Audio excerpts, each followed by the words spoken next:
긴 여행을 했습니다. 그리고 또 많은 여행을 했습니다. 제가 대학에서 졸업식 설교를 한 다음에 또 뉴욕에 가서 집회를 하고 또 이제 거기서 막바로 또 중국에 가서 두 군데서 집회를 하고 또 거기서 돌아와서 또 한국에서 두 군데서 집회를 했는데 마지막 집회는 우리 한국에 있는 우리 개신교회 목사님들 위해서 집회를 했는데 참 하나님의 은혜가 참 많았습니다. 이번에는 이 전라북도에 계신 이제 분들과 함께 집회를 했는데 참 제가 여러 사람들을 만나고 참 마음 가운데 정말 진리를 위에서 일하고 설교하는 정말 뜨거운 분들을 개인적으로 만나고 또 같이 이제 말씀을 나눌 때 참 큰 은혜가 있었습니다. 근데 이렇게 쭉 이렇게 여러 곳을 다니고 여행을 하고 오면 참 제가 여러분들을 전부 다 이렇게 어디 박스차에 태워서 같이 좀 다녀서 그 모습들을 한번 다 좀 보여줬으면 하는 그런 마음 가운데 간절한 심정이 얼마나 많이 생기는지 모르겠습니다. 그러나 형편상 그럴 수 없겠지만 여러분께서 이제 곧 주님께서 오실 때 정말로 이제 여러 곳에 흩어져 있는 참 주의 남은 무리들, 여자의 남은 무리들을 이제 만나게 될 때 우리의 기쁨이 얼마나 참 하늘을 찌를 듯이 참 감사할지 모르겠습니다. 내일 좀 이제 더 말씀을 좀 드리기로 하고 제가 또 보여드릴 사진도 참 많이 있습니다. 그래서 이제 좀 사진을 좀 보여드리면서 좀 말씀을 좀 드릴 텐데 하여튼 다음 기회에 제가 좀 자세히 설명을 좀 하기로 하겠습니다. 근데 참 저한테 어떤 분이 그런 얘기를 몇 분 저한테 하는 얘기를 들었습니다. 목사님, 정말 신앙적으로 열렬한 사람들 만나려면 전라도 광주를 오셔야 합니다. 누가 그런 얘기를 하더라고요. 근데 물론 각 지방에 가면 다 자기들 지방에 따라서 이제 그런 얘기를 하겠습니다만은 제가 그런 얘기를 꽤 여러 사람들한테 들었습니다. 그런데 이번에 전라북도에서 개신교 목사님들 집회를 하면서 제가 놀란 것은 참 거기에 있는 목회자들이 굉장히 열심히 있다 하는 것을 제가 좀 느끼게 되었습니다. 우리가 위에서 기도해야 할 사람들이 참 많이 있는 것을 제가 더 많이 이제 느끼게 됩니다. 여러분 마태복음 24장 14절에 있는 말씀을 좀 보십시다. 마태복음 24장 14절에 있는 말씀, 우리가 잘 아는 말씀을 우리가 구태여 펴서 다시 한번 읽어보도록 하십시다. 마태복음 24장 14절에 있는 말씀이에요. 예수님께서 마지막 징조에 대해서 말씀하시면서 이렇게 말씀하셨습니다. 이 천국 복음이 모든 민족에게 증거되기 위하여 온 세상에 전파되리니 그제야 어떻게 해요? 끝이 오리라 그랬습니다. 그제야 끝이 오리라. 천국 복음이 모든 민족에게 증거되기 위해서 온 세상에 전파된 다음에 그때야 끝이 올 것이라고 말씀을 했습니다. 골로새서 1장 23절. 골로새서 1장 23절을 보시면 다음과 같이 말씀되어 있습니다. 만일 너희가 믿음에 거하고 터 위에 굳게 서서 너희 들은 바 복음의 소망에서 흔들리지 아니하면 그리하리라. 이 복음은 천하 만민에게 전파된 바요 나 바울은 이 복음의 일꾼이 되었노라. 이제 그렇게 말씀한 것을 우리가 읽을 수가 있습니다. 여러분, 예수님께서 천하 만국에 이 복음이 다 전파된 다음에 그제야 끝이 온다고 말씀했는데 예수님께서 이 땅에 오셔서 부활하시고 승천하신 다음에 약 한 40년도 채 되기 전에 복음이 이 세상에 한번 전부 다 전파되었던 사실을 우리가 잘 알고 있습니다. 이것이 골로새서 1장 23절에 말씀되어 있어요. 사도 바울은 이 천국 복음이 천하 만민들에게 다 전파된 바요 라고 과거형을 썼어요. 예루살렘이 멸망당하기 전에 천국 복음이 이 땅에 한번 다 전파된 적이 과거에 있었습니다. 성령의 능력으로. 참 놀라운 말씀이죠. 성령의 능력으로 이 천국 복음이 온 땅에 한번 전부 다 전파된 적이 있었습니다. 여러분, 그런데 예수님께서 마태복음 24장에 예루살렘 성전이 멸망당하기 전과 또 마지막에 이 세상이 멸망당하기 바로 전에 있는 사건들을 같이 어울려서 그렇게 징조에 대해서 말씀하신 것을 마태복음 24장에서 우리가 발견하게 되죠. 그런데 여러분, 예루살렘 성전이 멸망당하기 바로 전에 있었던 증거가 무엇입니까? 어떤 징조가 있었습니까? 로마 군대가 포위하는 것이죠. 그렇죠? 멸망에 가져간 것이 거룩한 곳에 선 것을 보거든 너희는 산으로 피하라. 그렇게 말씀을 한 것을 우리가 볼 수가 있습니다. 그때 그 징조가 바로 예루살렘 성이 멸망한다는 징조였습니다. 마찬가지로 세상 말세에 대한 징조를 말씀하실 때 해와 달과 별의 징조를 말씀했죠. 환란 이후에 해가 어두워지며 달이 핏빛처럼 변하며 별들이 떨어지며 그렇게 예수님께서 그 징조에 대해서 말씀했습니다. 그 징조가 있은 다음에 예수께서 말세가 된 것이고 그 다음에 예수께서 하늘에서 이 땅에 재림하실 것이라고 그렇게 말씀을 하였습니다.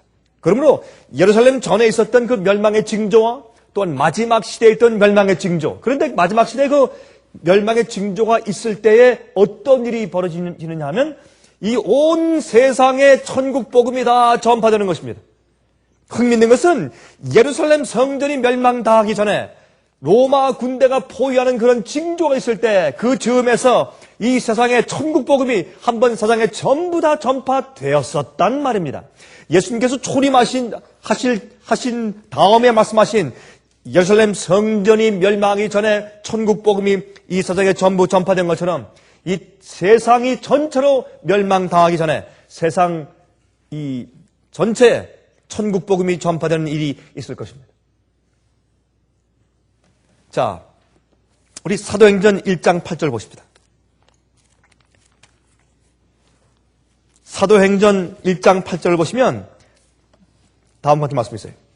오직 성령이 너희에게 임하시면 너희가 권능을 받고 예루살렘과 온 유대와 사마리아와 땅끝까지 이르러 내 증인이 되리라 하시니라 그랬습니다. 위로 성령이 너희에게 마시면 너희가 권능을 받고 예루살렘과 온 유대와 사마리아와 땅끝까지 이르러 내 증인이 될 것이라 그랬습니다. 성령의 은혜가 아니면 우리가 증인될 수가 없죠. 참 제가 이번 기회에 여행하면서 다시 한번 느꼈습니다. 얼마나 정말 절실한 이야기인지, 얼마나 절실한 이야기인지. 성령의 은혜가 우리 마음 가운데 없으면 증인될 수가 없습니다. 아무리 좋은 말씀을 얘기해도 성령의 감동이 우리 마음 가운데 있고 듣는 자들의 마음속에 역사하지 않으면 아무런 권능이 없습니다. 회개의 역사가 없고 생의 변화의 역사가 없습니다. 계획의 역사가 없습니다. 부흥과 계획의 역사가 없어요. 그래서 그들에게 예수께서 말씀하기를 이제 위로부터 성령이 임하기 때문에 너희는 이곳에서 기다리라. 성령이 임할 때까지 너희는 기다리라. 그렇게 말씀했습니다. 예. 자, 1장 4절. 사도행전 1장 4절 보십시오. 사도와 같이 모이사 저에게 분부하여 말씀하시되 예루살렘을 떠나지 말고 내게 들은 바 아버지의 약속하신 것을 기다리라 그랬습니다. 요한은 물로 침례를 베풀었지만 너희는 몇 날이 못되어 성령으로 침례를 받을 것이라 그렇게 말씀했습니다. 성령으로 침례를 받을 것이라. 예. 그래서 세상의 모든 민족들에게 천국 복음이 증거되기 위해서 세상에 전파될 것입니다. 성령이 임하면 전파되어 있는 복음이 증거가 되는 것입니다. 사실 이 세상의 천국 복음은 온 땅에 다 전파되고 다 퍼져 있습니다. 이제 남은 것은 무엇입니까? 성령이 위로부터 임해서 참 모든 백성들에게 그 백성들이 자기가 그 진리를 받을 것인지 거절할 것인지 선택하기 위해서 증거하는 일이 이 땅에 생길 것입니다. 여러분, 그 일이 오순절날 성령 때 다락방에서 있었습니다. 마지막 시대 늦은비 성령을 받은 주의 백성들이 나가서 증거하는 일이 있은 다음에 세상의 복음사업이 마치게 될 것을 우리가 아는 것입니다. 오직 성령이 너에게 마시면, 성령이 너에게 마시면, 우리가 영혼들에 대해서 필요를 느끼지 않으면 우리 마음 가운데 내 영혼에 대한 필요, 다른 영혼들을 보면서 그 영혼들의 필요를 우리 마음 가운데 절실히 느끼지 않으면 우리가 성령의 필요를 느끼지 않습니다. 우리가 기도하지 않습니다. 여러분, 밖에 다니면서 정말 그 영혼들의 필요를 헤아리며 다니면 우리가 얼마나 성령의 감동과 은혜와 능력이 필요한지요. 정말 기도하게 돼요. 그들의 그 필요가 얼마나 많은지, 간절한 사람들이 얼마나 많은지, 찾는 영혼들이 얼마나 많은지, 갈급하는 영혼들이 얼마나 많은지, 혼란한 가운데서 잃어버린 바 된 영혼들이 얼마나 많은지, 의에 줄이고 목마른 자들이 얼마나 많은지, 정말 성령의 능력과 은혜가 필요해요. 여러분, 사도행전 2장 5절부터 보십시다. 사도행전 2장 5절부터 성령이 임하셨을 때 어떤 일이 일어났는지 좀 보십시다. 사도행전 2장 5절부터 22절까지 읽겠습니다. 좀 긴 말씀이지만 좀 읽어보십시다. 사도행전 2장 5절부터요. 그때 경건한 유대인이, 다시 말해서 오순절날 성령이 임했을 때, 그때 경건한 유대인이 천하 각국으로부터 와서 예루살렘에 우거하더니, 여기 무슨 말을 했습니까? 천하에 흩어져 있던 경건한 유대인들이, 그냥 유대인들 아닙니다. 열심히 있고 경건한 사람들이, 그들이 와서 예루살렘에 우거하더니 오순절날 이제 절기 지키기 위해서 온 것입니다. 이 소리가 나매 큰 무리가 모여 각각 자기의 방언으로 제자들의 말하는 것을 듣고 소동하여 다 놀라 기여겨 이르되, 보라, 이 말하는 사람이 다 갈릴리 사람이 아니냐? 우리 각 사람의 난 곳 방언으로 듣게 되는 것이 어찌미뇨? 그랬어요. 우리는 바데인과 메데인과 엘람인과 또 메소포타미아, 유대와 갑바도기아, 본도와 아시아, 부르기아와 밤빌리아, 애굽과 및 구레네에 가까운 리비아 여러 지방에 사는 사람들과 로마로부터 온 나그네 곧 유대인과 유대교회에 들어온 사람들과 그레데인과 아라비아인들이라. 우리가 다 우리의 각 방언으로 하나님의 큰 일을 말함을 듣는도다 하고 다 놀라며 의욕하여 서로 가로되, 이 어찌 일이냐 하며, 또 어떤 이들은 조롱하여 가로되 저희가 새술이 취하였다 하더라. 베드로가 11사도와 같이 서서 소리를 높여 가로되, 유대인들과 예루살렘에 사는 모든 사람들아, 이 일을 너희로 알게 할 것이니 내 말에 귀를 기울이라. 때가 제3신이 너희 생각과 같이 이 사람들이 취한 것이 아니라 이는 곧 선지자 요엘로 말씀하신 것이니 일러스되, 하나님이 말씀하시되 말세 내가 내 영으로 모든 육체에게 부어주리니 너희의 자녀들은 예언할 것이요 너희의 젊은이들은 환상을 보고 너희의 늙은이들은 꿈을 꾸리라. 그때 내가 내 영으로 내 남종과 여종들에게 부어주리니 저희가 예언할 것이요 또 내가 위로 하늘에서는 기사와 아래로 땅에서는 징조를 베풀리니 곧 피와 불과 연기로다. 주의 크고 영원한 날이 이르기 전에 해가 변하여 어두워지고 달이 변하여 피가 되리라. 누구든지 주의 이름을 부르는 자는 구원을 얻으리라 하였느니라. 그랬습니다. 이스라엘 사람들아, 이 말을 들으라. 너희도 아는 바에 하나님께서 나사렛 예수로 큰 권능과 기사와 표적을 너희 가운데서 베푸사 너희 앞에서 그를 증거하셨느니라. 그랬습니다. 예. 여러분, 여기 말씀 보면 우리가 좀 한 몇 가지 우리가 봐야 할 텐데, 여기에 각 여러 지방에서 온 사람들에 대해서 그 지역을 정확하게 설명합니다.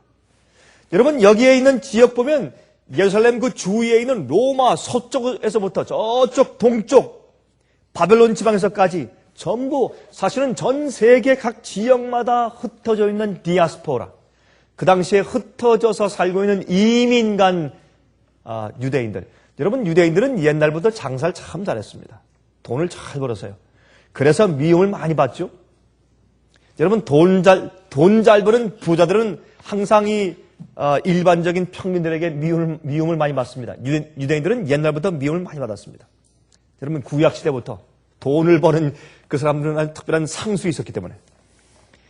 그래서 각 나라마다 사실 그 당시부터 유대 사람들이 이민 가서 장사하지 않는 곳이 없었습니다. 거기에 살고 있는 그 사람들이 특별히 이렇게 이제 특별한 이 3대 절기만 되면 사람들이 다 이제 이 절기 지키기 위해서 오는 것입니다. 그래서 각 지역에서 세상 각지에서 전부 몰려왔습니다. 바로 이 중요한 시점을 이용해서 예수님께서 성령을 주의 백성들에게 주시고 120명 되는 주님의 백성들에게 이제 성령을 주시고 그들이 성령에 충만해서 바로 각 나라에 돌아가서 말씀을 전할 수 있는 그런 대표자들이 다 모였으니 얼마나 귀한 그런 기회입니까? 하나님께서 성령을 주셔서 방언의 은사를 주신 것은 바로 이 귀중한 기회를 이용하시기 위해서 그렇게 하신 것이 아니겠습니까? 그래서 각 나라에서 각 지역에서 온 사람들에게 바로 이 중요한 때에 그때 성령을 부으시고 그들이 가서 설교할 때 그때 금방 얼마 전에 약 한 50일 전에 돌아가시고 부활하신 그 예수님을 이제 설교하니 얼마나 힘이 있었겠어요?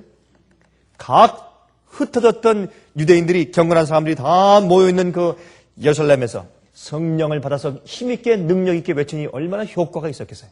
그게 주님의 섭리입니다. 또 여기에 베드로가 이 설교할 때 요엘서 2장에 있는 말씀을 적용하는데 여기 적용할 때 여기 있는 말씀은 사실 좀 부분적인 적용이에요. 이것은 전체적인 적용이 성취가 이루어지지 않았습니다. 이 말씀의 전체적인 적용은 우리가 살고 있는 이 마지막 시대에 이루어지는 것입니다. 마지막 시대에. 예. 마지막 시대에, 여기 보세요.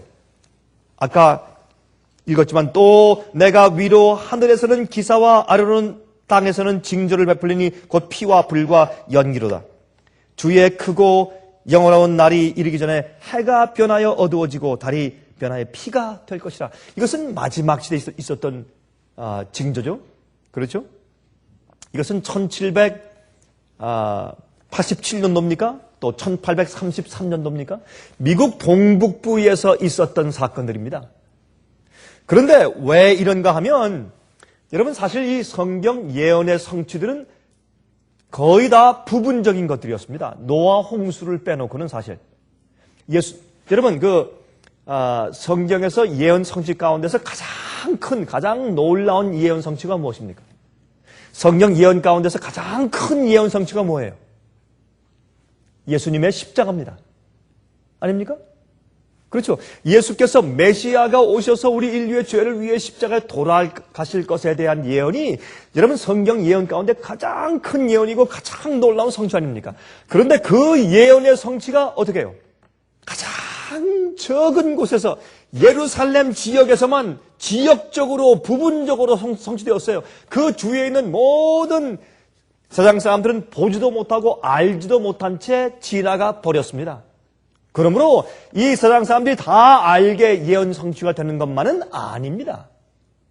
사실 예언 성취는 주님의 말씀대로 예언 성취가 될 때 아무리 중요한 것들도 대부분이 지역적이고 부분적이었어요. 거기서 보고 느끼고 예언을 이해한 사람들이 전파하고 말할 때 그것을 믿음으로 사람들이 그것을 이해하게 되는 것입니다. 그 예언의 성취를 그때 가서 알게 되는 것입니다. 그러므로 사실 해와 달과 별의 놀라운 이런 천연계의 놀라운 징조, 예수께서 이제 말세가 되었고 이젠 복음 성취가 천국 복음이 온 땅에 전파될 때가 되었으며 예수께서 두 번째 재림하신다는 그 말세의 징조를 보여주기 위해서 해, 달, 별의 징조, 하늘에 해가 깜깜해지고 또 밤에 달이 핏빛처럼 변하고 별들이 무화과나무에 선과 실이 떨어지는 것처럼 다 떨어지고 대풍에 흔들려서 그렇죠? 그런 식으로 하늘에 별들이 떨어지고 이런 것들은 미국에 있는 동북부 지방의 5개 주에 이 뉴 잉글랜드라고 하는 그런 5개 주에만 생긴 것은 그것도 참 사실 지역적으로 볼 때 큰 지역이라고 볼 수가 있어요. 성경 예언의 패턴을 볼 때 말이죠. 여러분 그런데 여기에 이제 해가 어두워지고 하는 이 징조를 또한 여기에 이제 위에서 성령이 임해서 하는 이제 큰 어떤 꿈을 꾸고 계시를 보고 하는 이런 징조를 베드로는 자기 시대의 일부분 적용했습니다. 무엇입니까? 오순절날 성령 받은 것. 그렇죠? 그리고 그들이 방언한 것, 기적을 행한 것, 그들이 계시를 본 것. 이렇게 적용해서 이 요엘서 2장을 적용합니다. 그리고 또 무엇입니까? 예수님의 십자가에서 해가 어두워지는 그런 기적이 있었습니까? 있었어요. 해가 어두워졌어요. 그러므로 이런 것을 예수님의 십자가와 오순절에 적용해서 요엘서 2장을 부분적으로 적용을 시켰습니다. 그러나 이 요엘서 2장에 지금 우리 읽은 이 부분은 말세에 더 크게 완전히 세상에 적용되게 될 것입니다. 자, 그런데 마태복음 24장에 있는 말씀 좀 보십시오. 마태복음 24장 29절부터 31절. 마태복음 24장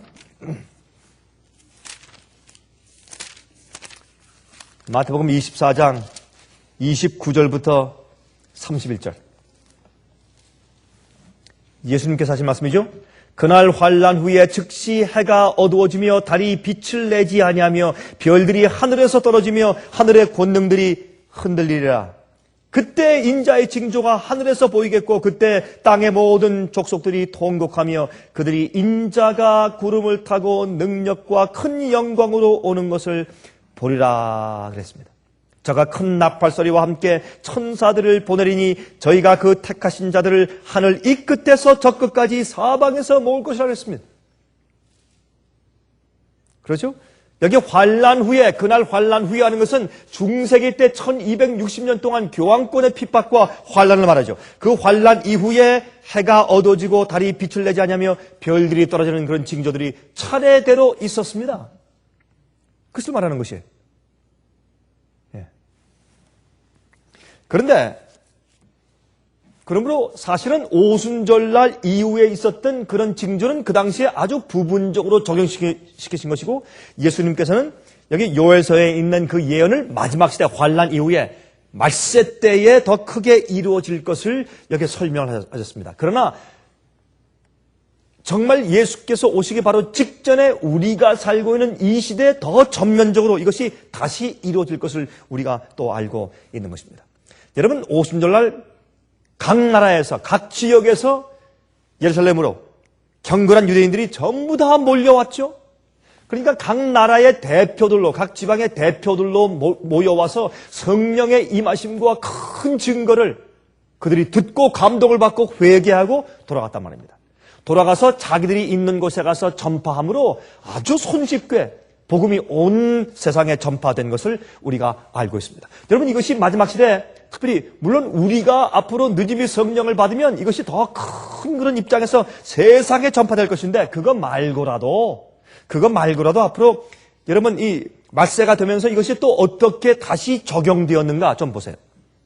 여러분, 세상에 말세가 되면서 1700년도 후반부부터 유럽에서 각 나라에 살던, 각 지역에 살던 사람들이, 그리스도인들이 미국으로 이민을 오게 되었습니다.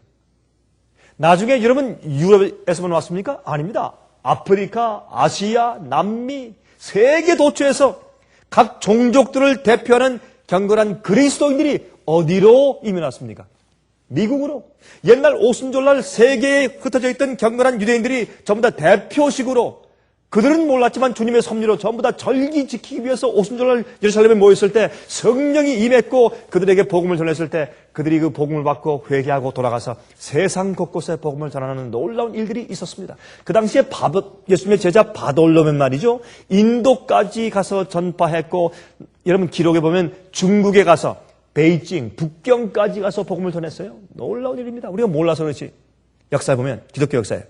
그런데 같은 역사가 중세기의 핍박이 지난 다음에 말세가 시작되면서 또 미국에서 성취되었어요. 여러분, 유대 지방에서 예수님께서 십자가에 돌아가실 때 해가 어두워지는 일이 있었고 또 성령이 부어지는 일이 있었기 때문에 요엘서에 부분적으로 성취가 되었지만은 보세요. 환란이 있은 다음에 1260년간의 핍박이 있은 다음에 환란 이후에 어떻게 해요? 그 징조가 또 이루어졌어요.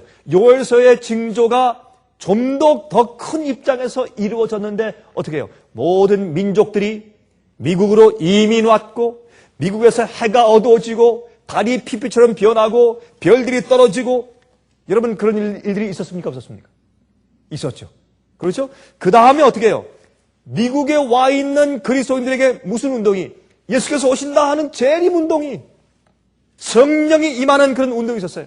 핍박을 받고 오순절날 성령을 받고 외치는 자들이 핍박을 받았습니다. 마찬가지로 미국에서 재림을 사모하고 재림 운동하는 사람들이 모든 그런 교회에서 핍박을 받았습니다. 똑같은 일들이 벌어졌어요. 똑같은 성령이 임함과 그래서 미국에 이민 온 각 나라에서 각 지역에서 온 대표 같은 사람들이 진리와 예언을 이해하고 성령 말씀 참치를 이해하고 어떻게 했어요? 그들이 자기 고장으로 돌아가고 편지하고 이렇게 해서 세상에 복음이 온 땅에 퍼지는 그런 놀라운 역사가 또 생기게 되었다 그 말입니다. 그래서 요엘서의 그 예언이 조금 더 큰 스케일로 전파되었죠. 이것은 예수께서 오시기 바로 직전은 우리 시대에는 온 세상을 향해서 더 큰 전체적인 전 세계적인 스케일로 퍼지게 될 것입니다. 그래서 1800년도 중반부부터 복음 전도의 열심을 가지고 모든 개신교 교인들이 세계를 향해서 미국으로부터 복음 전파의 역사가 시작되게 된 것입니다. 그 전부터 사실은 전도회가 없었어요.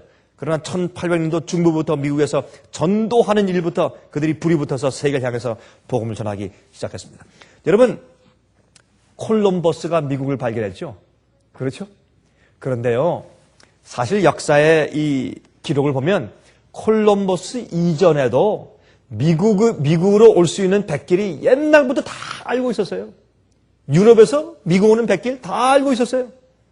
예수님께서 사실 때 로마 시대부터 이쪽 지방에 오면 큰 대륙이 있다는 그런 기록이 로마 시대부터 있었어요. 그때부터. 그래서 배를 타고서 미국에 올 수 있는 그런 백길은 옛날부터 뱃사람들은 다 알고 있었다라는 것이 정설이고 또 옛날에 그 스웨덴과 덴마크에 있는 바이킹족들은 배를 타고서 미국에 오는 그런 길을 다 알고 있었어요. 이 대서양 건너오는데.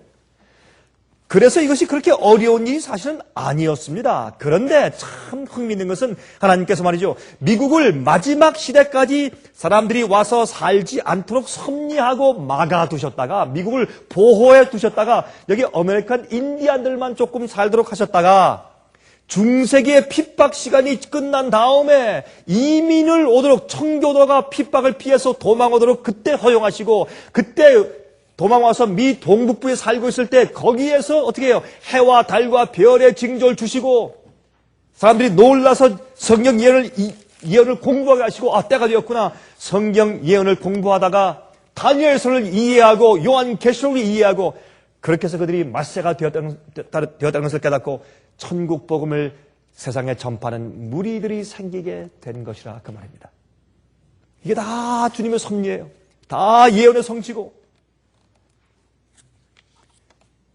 여러분, 그래서 때가 차니까 이제 이 미국에서 세계를 향해서 천국 복음이 전파되기 시작하는 모습을 우리가 보게 되고 하지만 마지막 시대 이 미국이 세상에 천국 복음을 전파하는 중심지로 있었던 미국이 마지막에 용처럼 말하고 마귀의 대리자가 되어서 일하는 것을 우리가 지금 지켜보고 있기 때문에 이 성경 예언 가운데 성취되지 않는 것이 거의 없는 시대에 우리가 살고 있는 것입니다. 이제 우리가 볼 것은 무엇이에요?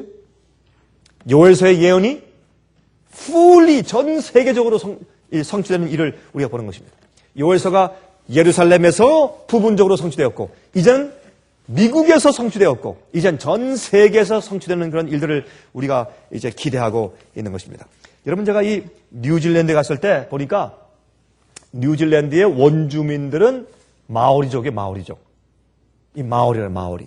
근데 마오리 족속들을 보니까 그들이 입는 옷이나 생김새가 또 이 체구가 말이죠. 제가 하와이에 갔을 때 거기에는 남태평양 사람들이나 하와이에 있는 족들하고 똑같아요.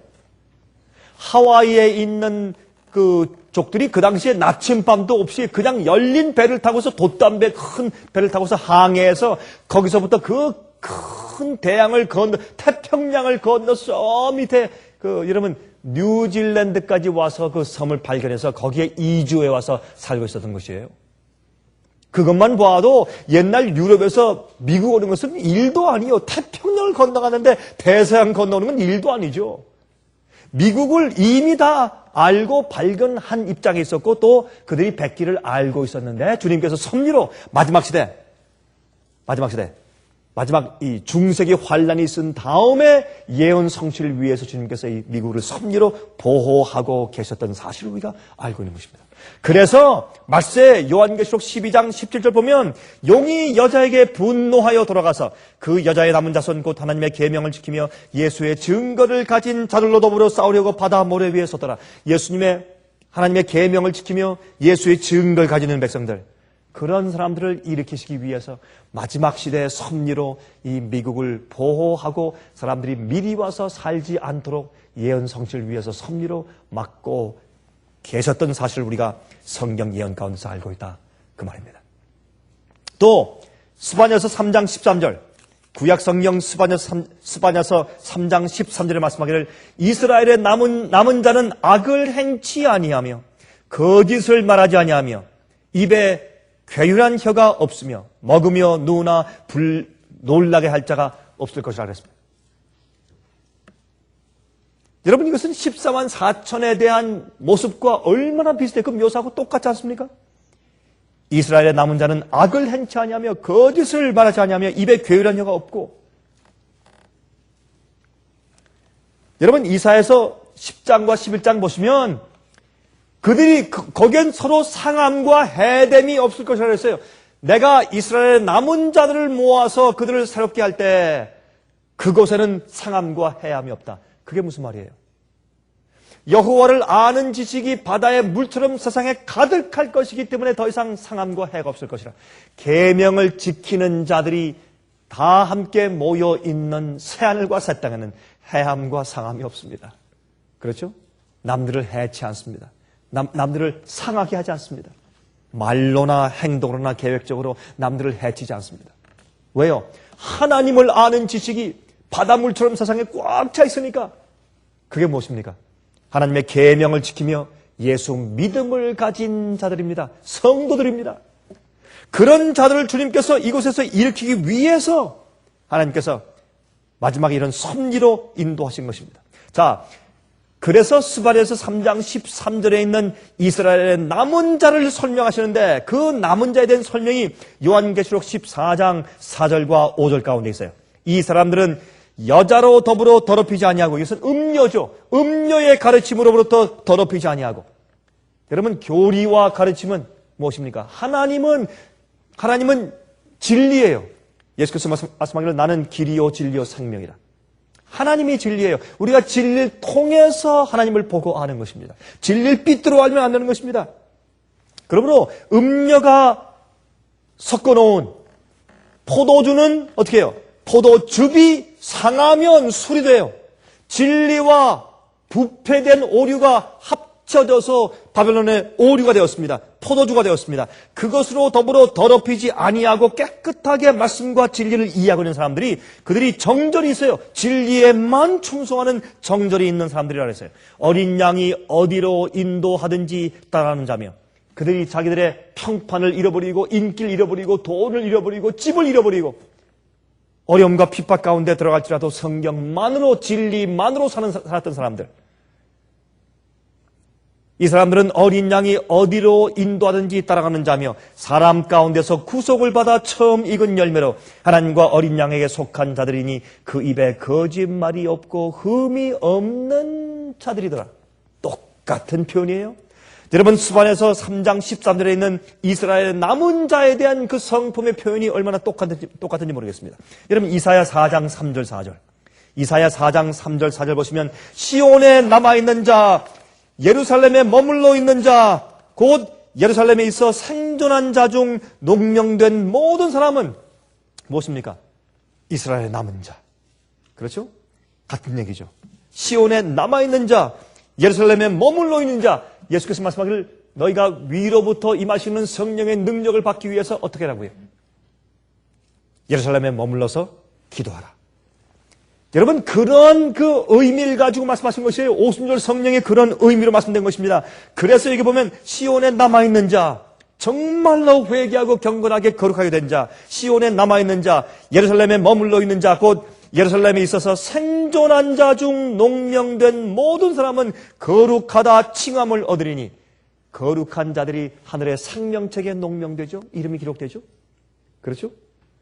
예루살렘에 남아있는 그 농명책에 기록된 모든 사람은 거룩하다 칭함을 얻으리니 이는 주께서 그 심판하는 영과 소멸하는 영으로 시온의 딸들의 더러움을 씻으시며 예루살렘의 피를 그 중에서 청결케 하실 때가 됨이라 그랬어요. 무엇입니까? 이들이 거룩하다 칭함받은 자들이 드디어 세상을 심판하는 것입니다. 어떤 사람들은 진짜 사람들이 나가서 심판한다고 하는데 그것이 아니라 말씀으로 예수께서 말씀하기를 요한복음에 뭐라 그랬습니까? 내가 너희를 심판하지 않는다. 요한복음 6장에 내가 앞으로 너희를 심판하지 않고 내가 너에게 이른 말이 너희를 심판할 것이라 했어요. 이게 뭐예요? 심판하는 영과 소멸하는 영으로 그들이 진리의 말씀을 전파할 때 그들이 진리를 받으면 심판을 통과하고 받지 않고 거절하면 그들은 심판 가운데 있고 심판하는 영과 소멸하는 영으로 시온의 딸들의 더러움을 씻어요. 쭉정을 다 내보내요. 진리를 받지 않고 의에 대해서 사모하지 않는 자들은 주님께서 어떻게 해요? 심판해서 청결케 하고 내보내시는 것입니다. 은혜 시간이 끝나요. 그렇게 해서 예루살렘의 피를 그 중에서 청결케 하실 때가 됩니다. 대속죄일의 형편을 말하는 것입니다. 심판의 날입니다. 그런데 로마서 9장 27절 28절을 보시면 이런 말씀이 있어요. 또 이사야가 이스라엘에 관하여 외치되 이스라엘 뭇 자손의 수가 비록 바다의 모래 같을지라도 남은 자만 구원을 얻으리니 남은 자만 구원을 얻으리니 주께서 땅 위에서 그 말씀을 이루사 필하시고 끝내시리라 하셨느니라 그랬어요. 여기 이 말씀은 옛날에 천국 복음이 온 땅에 이미 전파되었던 옛날 사건이 마지막에도 다시 한번 이루어질 것을 여기 설명하고 있고 또한 오순절날 이루어진 그 요엘서의 예언이 부분적으로 성취되었는데 환란 이후에 1260년 동안의 중세계 핍박 이후에 하나님의 교회에게 또 같은 이 미국에서 같은 예언의 성취가 있은 것을 보고 마지막 시대 오순절의 그 역사가 마지막 시대 다시 한번 크게 다시 전 세계 전면적으로 성취될 것을 우리가 이런 말씀을 통해서 볼 수 있게 된다 그 말입니다. 남은 자들을 주님께서 여자의 남은 자들을 모시기 위해서 이렇게 섭리의 사건들로 인도해 오시는 것을 보고 우리가 그런 예언의 사건들의 맨 마지막 부분에 가 있는 것을 우리가 보는 것입니다. 여러분 성경 가운데 요한계시록 21장에 있는 하늘에서 내려오는 무엇? 뭐가 내려옵니까? 새 예루살렘 성이 내려와요. 그것을 뭐라고 불렀습니까? 요한계시록에. 신부. 누구의 신부? 어린 양의 신부. 여러분 유대인들의 결혼 풍습은 어떤 것이었습니까? 신랑 집에서 결혼식을 하고 피로연을 하기 위해서 결혼 잔치를 하기 위해서 신부 집으로 옵니다. 그래서 여러분 열천의 비유 가운데서 등잔불을 들고 서 있는 그들은 지금 무엇을 기다립니까? 신랑과 신부가 신랑 집에서 결혼식을 마치고 신부 집으로 결혼식 피로연 잔치를 하기 위해서 오는 것을 그들이 기다리고 있었습니다. 그러므로 성경이 말하는 것은 어린 양은 예수님께서 하늘에서 지금 새 예루살렘 성과 결혼하고 계시다고 말하고 있는 것입니다. 그것이 내가 너희가 있을 곳을 위해서 예비하면 내가 다시 와서 너희를 내게로 영접하여 나 있는 곳에 너희도 있게 할 것이라는 그 예언이 바로 그 말씀입니다. 예수님께서 하늘에 어떻게 성과 결혼하십니까? 예루살렘 성과 결혼하세요? 우리 그 말씀을 잘 알죠? 여러분 베드로전서 2장 5절 보시면 너희도 산 돌같이 신령한 집으로 세워지고 예수 그리스도로 말미암아 하나님이 기쁘게 받으실 신령한 제사를 드릴 거룩한 제사장이 될 것이라 그랬어요. 그러면 이것은 무엇입니까? 우리 모두가 산 돌입니다. 여러분 하늘의 새 예루살렘은 무엇으로 지어졌습니까? 보면 돌들, 무슨 돌들? 보석들, 각종 보석들로 여러분 그 지어집니다. 산 돌은 우린 보석입니다. 진귀한 보석이에요. 그렇죠? 그래서 우리를 어떻게 해요? 사실 우리가 귀중한 산돌 같은 귀중한 보석처럼 하나하나 그 예루살렘 성에 끼워 넣어서 우리가 사실은 예루살렘 성이 되는 것입니다. 새 예루살렘 성이. 주님께서 인쳐서 주의 백성들을 모아서 남은 자들을 모아서 12대문과 12기초 속에 있는 새 예루살렘 성을 하늘에 짓고 계신데 그것이 참 교회예요. 주의 구원받을 백성들을 주님께서 고르고 있는 그런 표현입니다. 주님께서 교회와 결혼식을 하고 있는 것입니다. 그렇게 해서 믿는 자들과 구원받을 자들의 모든 그 일들과 심판이 끝나면 주님께서 이 땅에 오시는데 어디로 오십니까? 신부들이 살고 있는 지구로 오십니다. 무엇하기 위해서? 우리를 혼인잔치로 데려가시기 위해서. 그게 열처녀의 비유예요. 그렇죠? 그러므로 지금은 신부들을 준비시키고 있는 과정이기 때문에 하늘에서 새 예루살렘 성을 준비하고 계신다고 성경은 말하고 있는 것입니다. 자, 그런데 요한계시록 19장에 뭐라고 했습니까? 보라! 어린 양의 신부가 예비되었으니 그들은 그들에게 무엇을 주었다고요? 흰 세마포 옷을 주었는데 그것은 무엇이라고? 그것은 성도들의 거룩한 행실이라. 그들의 깨끗하고 아름다운 성품이라. 여러분, 이렇게 준비되고 세상의 바벨론의 포도주를 보고서 가슴 답답해하며 오류 가운데서 허덕이고 어디가 진리 있는지 찾고 정말 이렇게 오류와 교회들을 판칠 때 마음 가운데 두려움을 가지고 진리를 위해서 사모하고 기도하는 정말 애쓰는 주의 백성들이 모든 교파들 가운데 있어요. 주의 참된 백성들이 있어요. 사람들이 몰라서 그래요. 주께서 그들을 준비시키고 있는 것을 제가 봅니다. 저희가 만들고 있는 살아남는 이들 월간지가 나가서 얼마나 많은 분들에게 크게 감동을 주고 있는지 몰라요. 특별히 이번에 나간 여러분 예배냐 쇼냐 하는 그런 월간지 있죠. 이번에 나간 거. 그것이 참 많은 사람들에게 큰 감동을 주었고 큰 충격을 주었어요. 여러 목회자들이 만나서 저한테 그런 간증을 해주었습니다. 이 말씀은 너무나 충격적이고 너무나 신선합니다. 내가 이것 때문에 굉장히 고민이 많았고 교회의 음악이 이상하고 설교가 이상하고 축제가 이상하고 춤추는 것이 이상하고 기도하는 것이 이상하고 내 마음 가운데 통 맞지 않아서 굉장히 고민하는 중에 어쩌면 이렇게 성경적으로 정확하게 우리에게 알려주십니까? 감사합니다.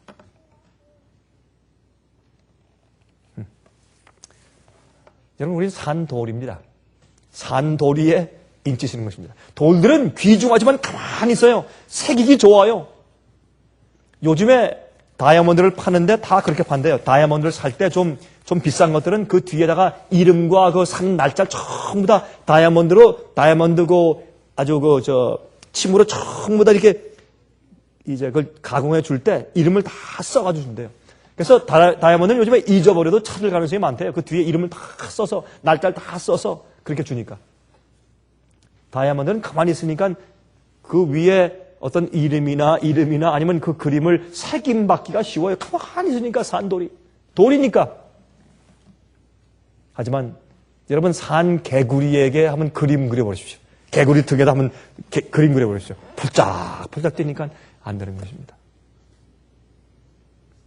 성령이 우리 마음 가운데 역사해서 나를 거룩하게 만들고 죄에서 정결케 하고 승리하게 하고 조그만 시험들과 시련들에 그냥 픽픽 넘어지니 큰 환난을 어떻게 당하겠어요? 조그만 시련들이 맨날 넘어지는데. 예?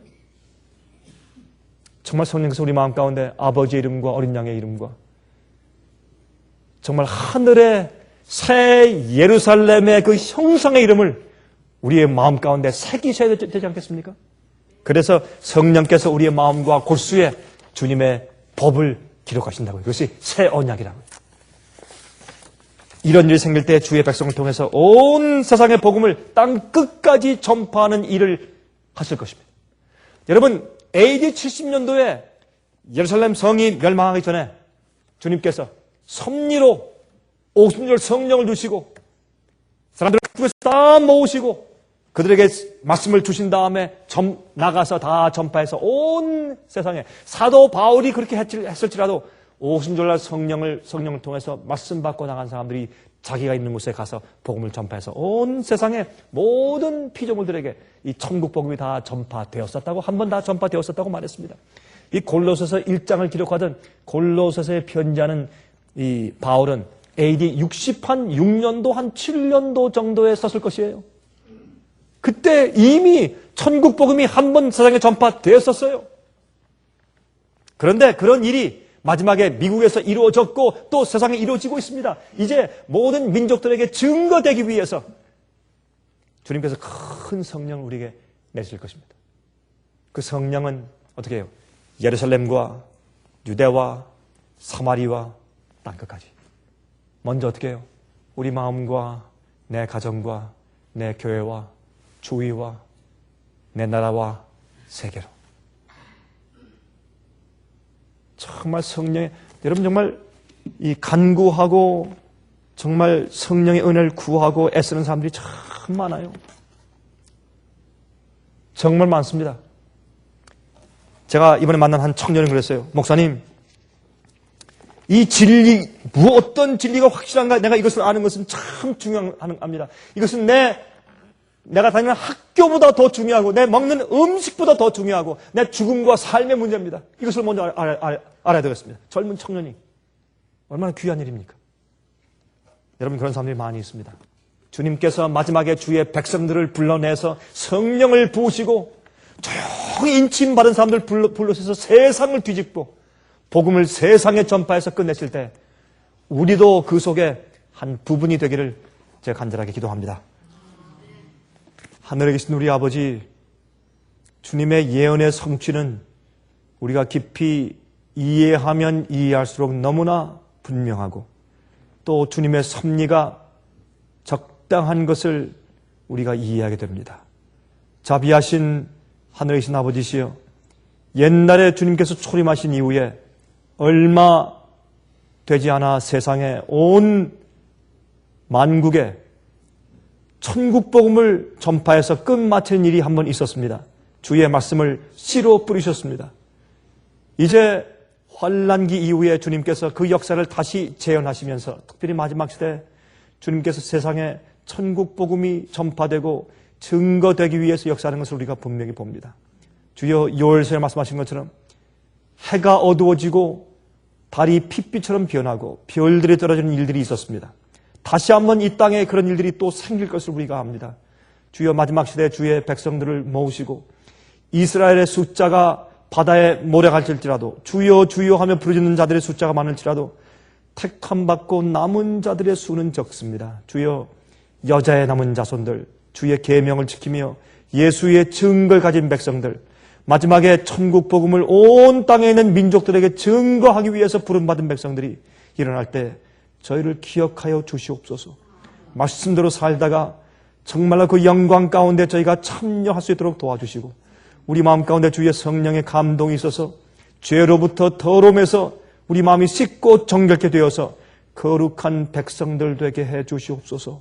주여 이것이 우리가 말로만 하는 것이 아니라 우리의 골수와 우리의 생각들을 찔러서 말씀으로 치료하시고 수술하셔서 정말로 하나님 앞에서 흠없는 자를 되게 도와주시옵소서. 주여 세상에 복음을 전하실 때 성령의 도구가 되기 위해서 우리가 간절히 사모하오니 우리의 타고난 모든 기질들을 성립케 하시고 주여 성령의 간절함을 성령께서 백성들을 구하고자 하는 그 간절함이 우리 마음 가운데 생겨서 정말 하나님 마음에 합한 자를 되어서 능력으로 복음 전하는 마지막 백성들 되게 하시옵소서. 주여 정말 저희를 기억하셔서 하늘 농명책에 기록해 주시기를 살아계신 예수 그리스도의 귀하신 이름을 의지하여서 간절하게 기도하옵나이다. 아멘. 은혜 많이 받으셨습니까? 지금까지 들으신 이 생애의 빛 예배 설교는 간절한 마음으로 진리를 찾는 분들과 정직한 양심으로 말씀을 받아들이고 언제나 진실이 무엇인지를 생각하는 그리스도인들을 위한 말씀입니다. 주변 가족들이나 친지들 중에 말씀을 사모하고 순결한 신앙을 갖기 소원하는 분들이 계시면 생애의 빛 예배 설교 테이프를 소개해 주시기 바랍니다. 매주 원하시는 분들의 가정으로 직접 배달되는 생애의 빛 예배 설교는 개인의 신앙 부흥이나 소규모 그룹 예배를 위하여 비디오와 오디오 테이프, DVD, CD로 제작되었습니다. 생애의 빛 예배 설교 테이프를 원하시는 분들은 1-877-704-1004번으로 전화하여 주시기 바랍니다. 생애의 빛은 각종 미디어, 즉 출판물, 텔레비전, 비디오, 오디오 카세트 테이프, DVD, CD, 그리고 웹사이트를 통하여 복음을 전하는 미디어 선교 기관입니다. 생애의 빛에서 이루어지는 선교 사업을 크게 5가지로 나누어 소개하면 다음과 같습니다. 첫째로 생애의 빛은 가정과 건강과 참된 신앙을 소개하는 월간지 살아남는 이들을 매달 발간하고 있습니다. 가정과 건강 문제뿐만 아니라 참된 신앙과 성경에 나타나 있는 중요한 진리들에 대하여 매달 깊이 있게 다루는 최고의 신앙지입니다. 둘째로 생애의 빛은 미국의 주요 도시에서 텔레비전 선교 방송을 하고 있습니다. 많은 분들은 생애의 빛 선교 방송을 통하여 복음을 발견하고 새로운 생애를 살아가고 있습니다. 셋째로 생애의 빛에서는 우편 통신을 통하여 평신도들의 성경 연구를 도와드리는 성경통신학교를 운영하고 있습니다. 성경에 나타나 있는 중요한 문제들에 대하여 체계 있게 공부하기를 원하시는 분들은 성경 연구 단기 코스와 계시록을 통한 성경 교리 연구, 또한 요한계시록 연구 과목을 신청하시기 바랍니다. 교재 및 모든 비용이 무료인 생애의 빛 성경 연구 과정을 통하여 복음과 예언 문제를 가장 쉽고 체계 있게 공부하시기 바랍니다. 넷째로 생애의 빛은 예언 연구를 위하여 특별하게 제작된 비디오 시리즈를 나누어 드리고 있습니다. 성경 구약과 신약의 대표적 예언서인 다니엘서와 요한계시록을 처음부터 마지막까지 자세하게 해설해 드리는 예언 연구 비디오 시리즈를 통하여 많은 분들이 성경과 미래에 대한 새로운 시야를 가지고 살아가게 되었습니다. 마지막 시대의 복음과 비밀이 담겨져 있는 다니엘과 요한계시록 비디오 시리즈를 신청하셔서 새로운 영적 부흥을 체험하시기 바랍니다. 다섯째로 생애의 빛은 생애의 빛 원장이신 강병국 목사님의 예배 설교가 담겨져 있는 비디오와 오디오 테이프, DVD나 CD를 원하는 모든 그리스도인들에게 나누어 드리고 있습니다. 매주 생애의 빛 예배 설교 테이프를 받기 원하시는 분들은 생애의 빛으로 연락하여 신청하여 주시기 바랍니다. 끝으로 생애의 빛 선교 사업에 대해서 좀 더 자세하게 알기 원하시는 분들은 웹사이트 www.sostv.net를 방문하시기 바랍니다. 생애의 빛 웹사이트에는 지금까지 나온 모든 월간지와 비디오 테이프과 텔레비전 방송물들을 누구나 무료로 보실 수 있도록 준비되어 있습니다. 지금까지 소개해드린 생애의 빛 선교 교재들 중에서 원하시는 책자나 테이프 있으시면 무료 전화 1-877-704-1004번으로 신청하여 주시기 바랍니다. 미국 동부 시간으로 월요일부터 금요일까지 9시에서 5시 사이에 전화해 주시기 바랍니다. 그럼 다음 시간까지 안녕히 계십시오.